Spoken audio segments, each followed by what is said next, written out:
Ublalotak, Kanoik Pizzy. Today is Monday. What day? All day. Let's be responsible. Always try. Do our best. Cooperate with each other.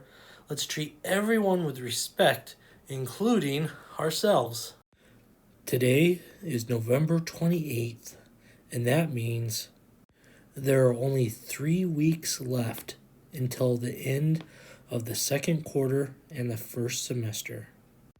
December 16th is the last day before winter break, and that also means it's the last day of the second quarter and first semester.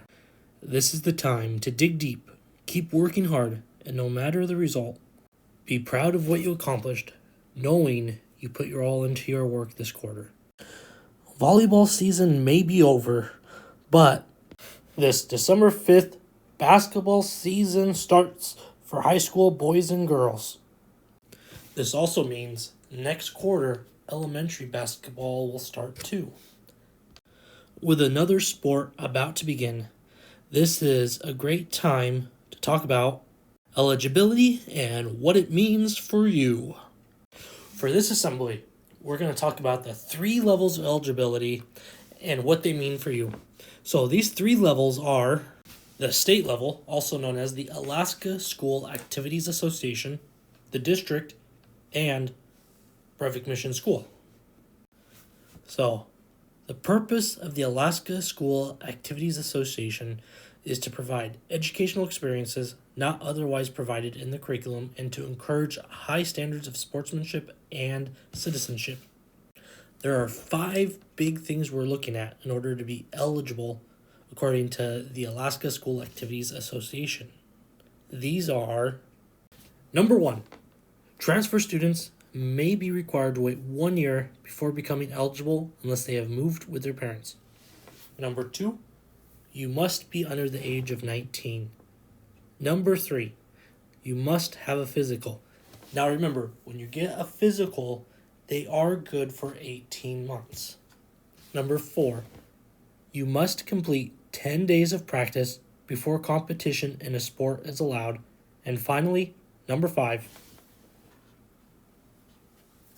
you must be actively working in a minimum of 5 content areas or equivalent that lead towards graduation. For most everyone here in the school, the big thing to remember is if you don't have a physical, you need a physical. You have to have 10 days of practice before you're allowed to compete in a competition of that sport.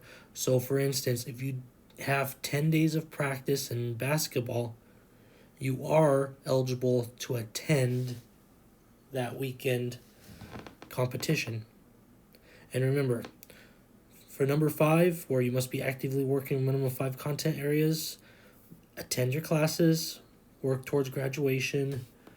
That's all it takes for the state level and for the Alaska School Activities Association to deem you eligible.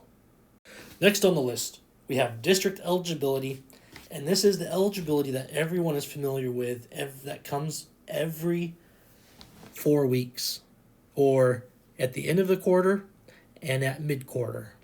The next district eligibility checkpoint will be December 16th at the end of the second quarter. In order to qualify for district eligibility, there are 3 key things every student in grades 6 through 12 need. For grades 6 through 12, you need 80% attendance, no Fs, and a 2.0 GPA for each 4-week eligibility period. Now, for our elementary grades, these are grades not 6 through 12. You need 80% attendance still, and you need to be doing academically well in your classes. This means you're getting your schoolwork and homework done on time, and you're passing your classes. Now, I do need to add, if a student is suspended, they cannot travel or participate in student activity events that entire week of their suspension. And Students must be on time the day of travel and the day of a sports event in order to compete. Excused tardies must be approved. I put a lot of information out there today about eligibility, and I know we didn't get to Brevik Mission site eligibility, but don't worry, we will soon. Now, I want to let the information sink in, and tomorrow I'll ask a few questions in tomorrow's assembly before we build on to it with what it takes to be eligible at Brevik Mission School. Now, everyone, have a good Monday.